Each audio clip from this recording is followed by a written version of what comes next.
ફરી જીવી જાણ ભાગ 17 વ્યસ્ત. પપ્પા, નંદિની કાર્તિક ત્રિપાઠીના પરિવાર સાથે કેમ રહે છે? પ્રયત્ન કરવા છતાં પોતાના મનને ના રોકી શકનાર સિદ્ધાર્થે મિસ્ટર ખંડેલવાલને પૂછ્યું. ખાસ ખબર તો નથી, પણ એ દીકરી મમતાની છાયા ગુમાવ્યા બાદ અહીં આવી છે, તો કદાચ આ શહેરમાં આવી તેનું દુઃખી મન હળવું થાય એ ઉદ્દેશ્ય હશે. મિસ્ટર ખંડેલવાલે અનુમાન લગાવતા કહ્યું. ઓહ, નંદિનીના મોમ.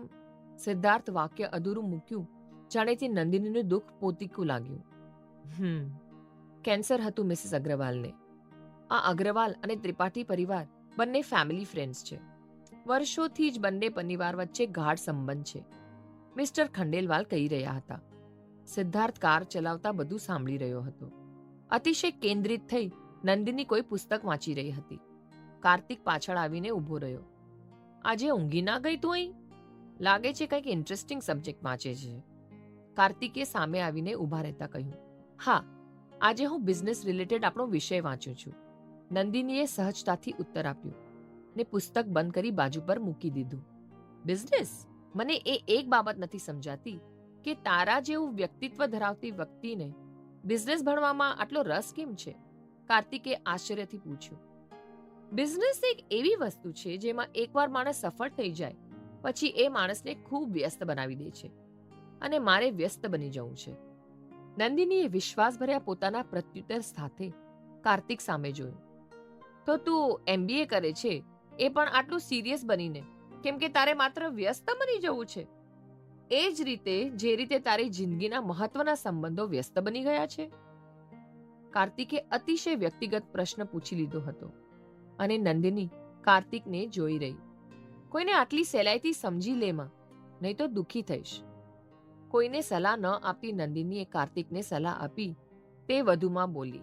આજે તું પેલા યુગલના ઝઘડા વચ્ચે પણ બોલ્યો હતો, પણ એ યુગલના દિલ સુધી મારી વાત પહોંચી હતી, અને એ વાત રહી કોઈને સમજીને દુઃખી થવાની, તો તને સમજીને મારે દુઃખી થવું છે. કાર્તિકે પોતાના મનમાં રહેલું બોલી દીધું.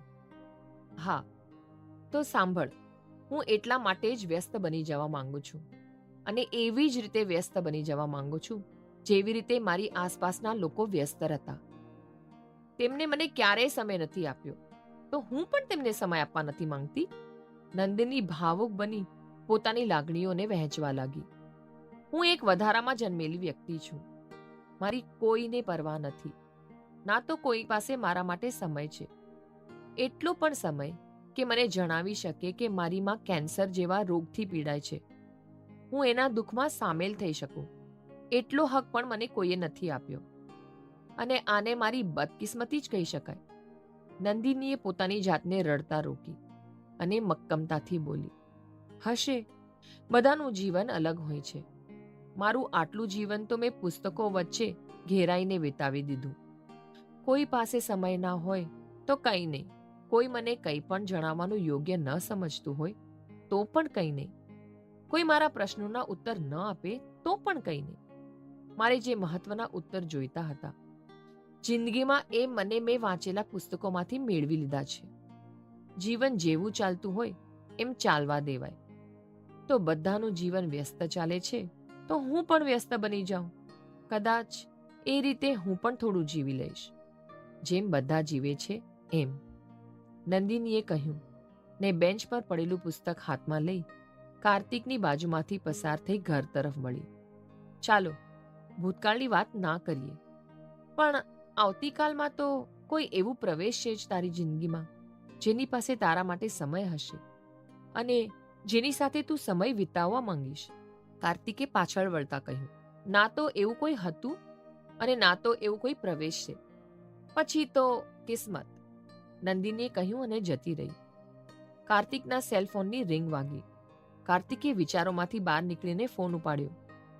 હા માં, શું કરે છે? સામેથી હંસાબેને પૂછ્યું. આમ તો કંઈ નહીં, પણ તને જ યાદ કરું છું. તું અને પપ્પા ફરી ક્યારે આવો છો ઘરે?